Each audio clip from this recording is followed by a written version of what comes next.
Hello everyone. तो आज हमारी ये वीडियो होने वाली है हमारे इतिहास को लेके, हमारे पुराण को लेके और वेस्ट के प्रोपेगेंडा को लेके, रिलीजन के ऊपर और कुछ कंट्रोवर्सी हनुमान जी को लेके जो हुई है पिछले कुछ दिनों में। इस वीडियो को मैं 3 पार्ट्स में बनाऊंगा ताकि आप इसे देख सकें और एक भी महत्वपूर्ण चीज और पॉइंट आप मिस ना करें। मैं ट्राई करूंगा कि मैं हर एक पार्ट को जितना छोटा हो सकता है उतना छोटा बनाऊं और हर एक चीज आपको एक कहानी के रूप में समझाऊं, जिसमें हर एक पार्ट के साथ नई नई मिस्ट्रीज खुले, नए नए राज खुले, आपकी सोच का जो दायरा है वो और बढ़े, आपके नॉलेज में भी इंक्रीमेंट हो। तो चलिए शुरुआत करते हैं। आखिर ये सच है क्या? एक ऐसी कंट्रोवर्सी जिसके बारे में सुनकर आपके होश उड़ जाएंगे।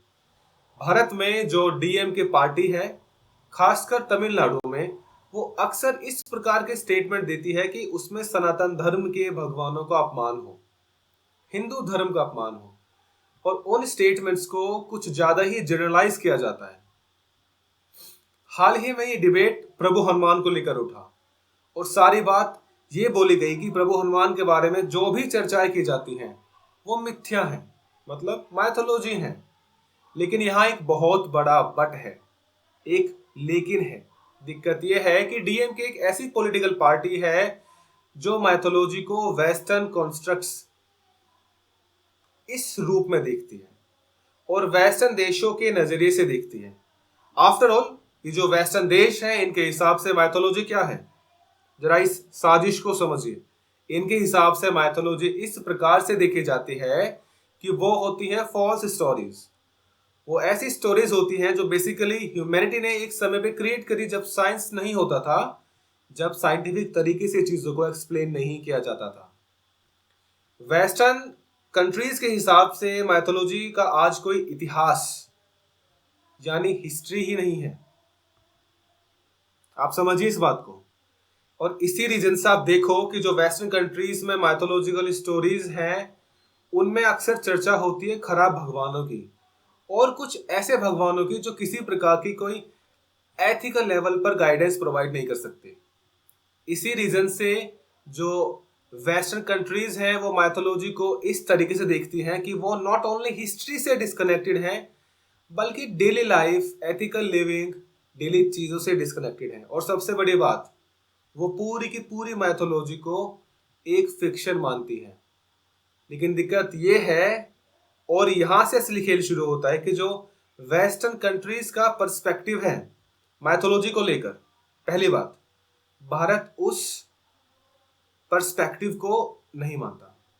हम अपने अगर पूरे इंडिया की हिस्ट्री को ऑब्जर्व भी करें तो ये शब्द माइथोलॉजी हमने अपने यहां पर कभी प्रयोग ही नहीं करा, क्योंकि ये जो वेस्टर्न कंट्रीज जिसको मैथोलॉजी कहती हैं, डीएमके और उसके साथ मिली अन्य पार्टीज देश में जो आज ये मैथोलॉजी कहती हैं, हम उसको इतिहास पुराण मानते हैं।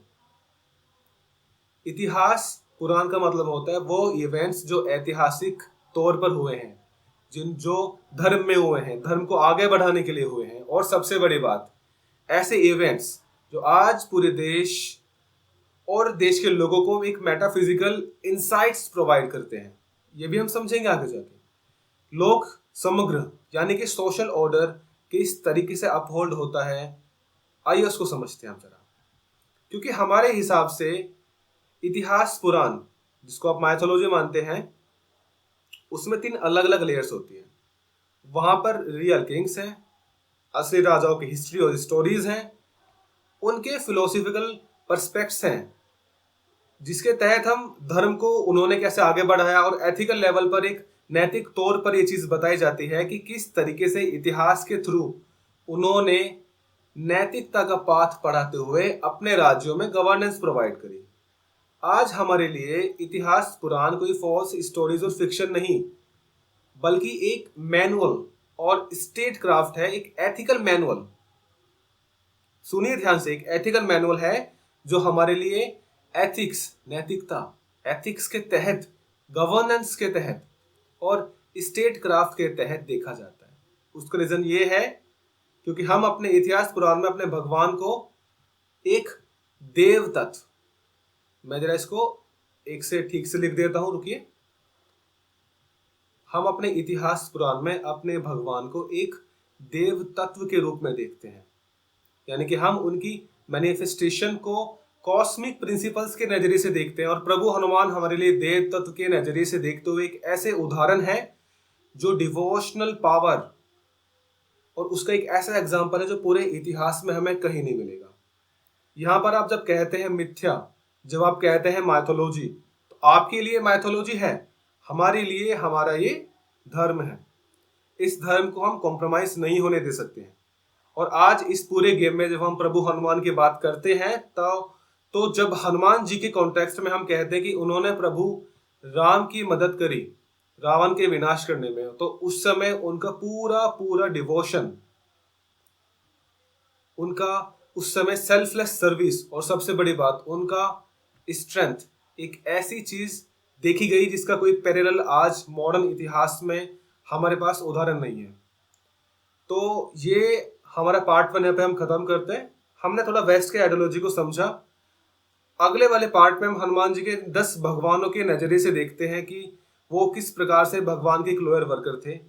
थोड़ा बहुत हम अद्वैत और वेदांत के बारे में जानेंगे। बाकी चीजें हमने अगले पार्ट में कवर करते हैं।